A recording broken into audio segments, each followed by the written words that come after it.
Hi, Maureen. Thank you. Thanks for joining today on this afternoon. Really appreciate your time. Over the next 25-30 minutes, we will undergo and try to understand about your view as far as CX is concerned and how CX is evolving in your view and how organizations are changing and the entire ecosystem is evolving. My Happy to be first here, Ridu.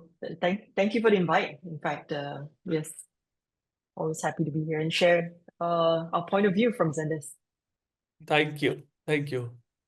Okay, so you are a leader in a company which is known for delivering customer experience solution. How do you see the CX landscape evolving in Asia Pacific? And what are some unique challenges you find? Because in Asia Pacific is a very heterogeneous market. You have India and China one end, and you have a lot of small markets which are high growth markets in the Southeast Asia. How do you see this whole in market evolving and the challenges the businesses face in this region? That's a really good starting question, Ridu. I think the CX landscape in Asia is undergoing this wave of digital transformation. We started off with the telephone, with the internet 2.0, with messaging, and now we're into the AI, the age of AI, right? Businesses are leveraging technology not just to meet customer expectations, but also to anticipate them, right? And AI is no doubt one of the driving forces behind this transformation. In fact, the next 2 to 3 years, the volume of interactions is expected to increase fivefold. And we do anticipate 100% of them will involve AI in some form, right? 80% of them, which we predict, will be resolved without human intervention.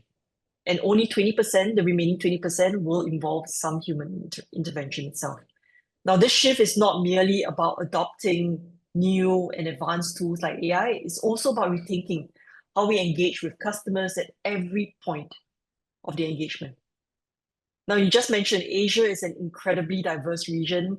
It's not just culturally, it's also in terms of technological maturity as well as the infrastructure. As we move from east to west all across Asia, it's just incredible the amount of conversations we have with our customers and also the opportunities and challenges for businesses, right? As they strive to implement a very consistent CX across the different markets, while also taking into consideration the cultural nuances that we see in those markets as well. On top of that, the consumers that we have in this market, they have really, really high expectations, right? They expect the top-notch service quality. So to put that in perspective, we have also conducted an annual study as part of our CX trends, where we actually interview over 10,000 business leaders and consumers. And what stood out is that 7 in 10 consumers in APAC, they would actually switch to a competitor after just one bad experience. So, that sentiment about switching has been increasing year on year. It's actually increased about 10 points in the past year. So consumers are becoming more discerning. We actually need to have our customers, they're actually saying that they need to deliver high quality, they need to deliver personalized experiences in this rapidly evolving landscape. Right, right. No, I completely understand, and this whole region is the technology maturity is also very different as you move from east to west, as you rightly said. And also another factor which is very specific to this region is the regulation, which also creates a lot of challenges for the technology providers like yours. Uh, Coming to India, which is again one of the growing regions, countries in this region, and with 91% of CX leaders expecting, more than fivefold increase in customer interaction, how is your organization, and not just your organization, but how is the business and technology providers are preparing their customer services strategies to handle this increase in the volume, which is the surge which is coming up? Absolutely. I think, fivefold increase is just the tip of the iceberg. I think we're seeing a lot more as we move, very deeply into these customer interactions. how in which we would advise our customers, right, to look at their strategies is to actually have AI across all of their interactions, across all of their ecosystem, to actually think about infusing AI throughout the customer journey, right, to streamline their processes, personalize their engagement, in order to handle such a high volume of customer interactions. Right, quality and cost, right, no longer have to be trade-offs because AI makes it possible to deliver high quality service at scale, keeping costs low, and also making sure that they're delivering service on the 24/7. Right, AI is there all throughout the day. And that's where the purpose-built AI powered CX tools come into play. We have intelligent CX tools like Zendesk. We actually built very specific solutions for our customers on very specific customer interactions data set. And it's deployed quickly with giving our customers immediate value. Right, right. No, I agree with you on that. But one thing which is happening, and I'm sure you must have been asked this question 1,000 times about integration of AI. How is that helping in growing gap between companies that leverage AI effectively and those that don't? Because AI is no longer a buzzword, it's a reality. The faster companies start integrating it into their customer delivery processes, the better it will be. But a lot requires to be changed within the organization. And some organizations, or some of your customers may be adopting it faster, some are later.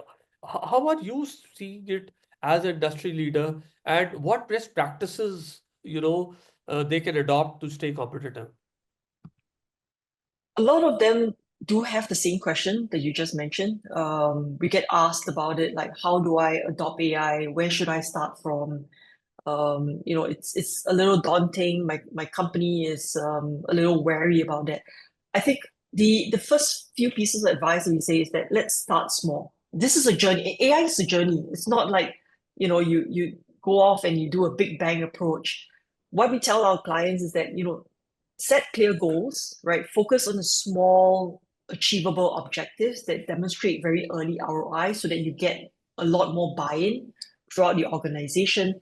And with this incremental approach, right, it does enable organizations to assess whether it's effective.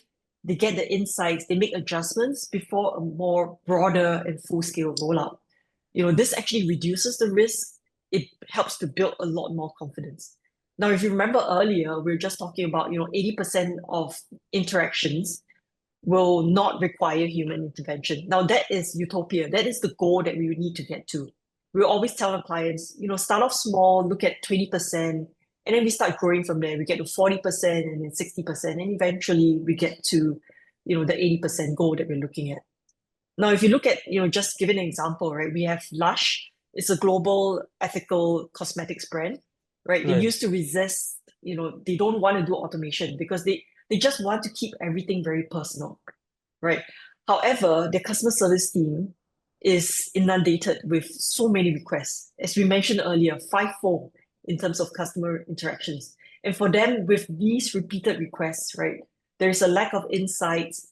They can't do any planning. But once they saw the substantial benefits of having an AI agent in front, helping them to take out, some of these more regular requests so that their own team can then resolve the more complex one. That's when they start changing their minds. They've actually moved over to custom AI agents.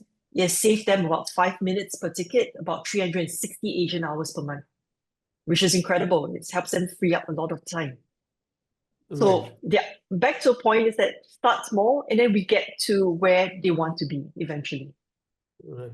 Okay, can you on that note, I mean, I was just looking at your Zendesk 2025 CX Trends report, which is which talks about companies who are investing in AI will probably achieve significant increase in ROI, in acquisition, and retention. I want a little bit more about those report and uh, what does it really mean for your customers? What should your customers really look at? What are the lessons for them? Um, The first and foremost is that our customer needs to understand that they have to adopt a customer-centric approach. It cannot be only AI or only full human agents, right? Behind every interaction is a real person. Their own customers are humans, right? So for every process that's optimized or enhanced, right, there's a human on the other side whose life probably gets better with the interaction. So this starts then with a thorough analysis of where they are right now. They need to understand what their customer needs are, their pain points, their preferences, and then they start integrating AI into that process. Right. Now, if you look at it, leaders looking to invest in AI, they should also remember that implementing AI is not just a set it and leave it kind of initiative. They need to then think about how AI is an ongoing process. They need to review through what's the quality, what is the tangible ROI. And finally, investing in AI is done in tandem with upskilling and training. They have to Right. keep in mind that their own human agents need to be upskilled. They need to be trained on how to manage and work with AI in order to deliver the best value to their own customers. Right. Right. Are you seeing some kind of uh, difference in adoption of these new technologies, especially AI-related technologies in different countries within Asia? Uh, Absolutely. and Absolutely. where do you see things happening more as compared to others? And what is your view? Um, I think we do have a lot of countries which are much further along in terms of the digital transformation. And it then also differs from industries to industries, right? Some Right. industries, they're more B2C. They do adopt AI a little more because they get a lot more of those commonly asked questions, which they can automate very quickly and adopt AI and show the ROI very quickly. Obviously, in some traditional industries, it's a little slower.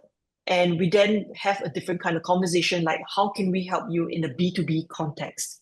Can we help you in terms of your agent upskilling with a co-pilot in that sense? So Mm. it differs from country, you're absolutely right. But on top of that, it does differ in terms of industries as well, as we see Right. it. No, absolutely. I'm sure the certain industries, especially B2C, where the volumes are high, where everything is on the edge, I think the adoption must be higher. Uh, Yes. my last question to you is, when we're looking ahead, what are the key trends or innovations you believe will define the future of CX in Asia in the coming years? That's a good question. It's a very predictive question, but probably 3 points, right? The first one is about hyper personalization. Businesses will increasingly leverage AI to analyze vast amounts of customer data, and their customers will expect them to tailor your recommendations to me, right? Tailor your content to me, tailor your services to how I, as an individual, their own customers, what do they prefer? I think that's first and foremost, right? The second part is about agentic AI. I think it's a buzzword in the industry all across, right? The consumer confidence in AI agents is increasing. People are not shying away from engaging with AI agents because it's there, it's getting more common. And with these AI agents, it's starting also to get more capable from a friendliness, from a human-like interactions, which are both accurate as well as relevant. And Right. finally, we're also using AI for predictive service, right? The organizations, they're increasingly using AI to predict customer needs, behaviors, and then we get more proactive in terms of our service delivery. So, these are the 3 points that I think it's going to shape the future of CX in Asia, especially if the consumers in Asia are getting very, very demanding in that sense. Right. No, I completely agree. The consumers in this part of the world are extremely demanding, and but uh, my probably I said it was the last question, but this is probably I'm quite That's okay. intrigued by what you mentioned. Uh, how will when we look at AI, we always look at learning models, right? When you are when as Zendesk, when you are installing a particular solution in your customer's premises, uh, how much of learning is happening there with respect to the interaction, so that with every passing day or a week or a month, the model becomes much more robust in terms of managing not so defined queries, but also, Mm. kind of fuzzy queries so that it becomes more robust as it progresses. Do you have those kinds of inbuilt mechanism in the model? I think what you're referring to is the generative AI capabilities. Yes. That's pretty common in the market right now. In fact, for Zendesk, I mean, to your point, we don't technically install anything in their premises.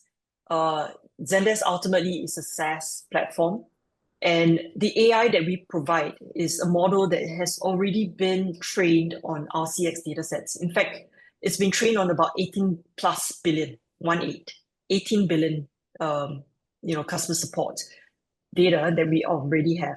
So for our clients, I mean, what they're actually getting is intelligence behind it. It's been pre-trained. So it's literally an open the box and you can use it immediately, Right. delivering Right. immediate value. So that's in a No, no, sense what I Zendesk is understand providing. I understand it's a SaaS based service based on the cloud, but fine. Yeah. Okay, I think that will bring us to the end of this conversation. I really enjoyed that and heard a lot of new things which Zendesk is doing and its focus on Asia, especially your focus on Asia. And we hope to catch up with you probably when you are traveling to India next time to have a face-to-face chat and to understand a little bit more about what are your plans specifically for India and other markets. Thank you so much, Of Maureen, for course. your time. I really appreciate that. Thank you. Thank you very much. I really enjoyed this chat. Thank you.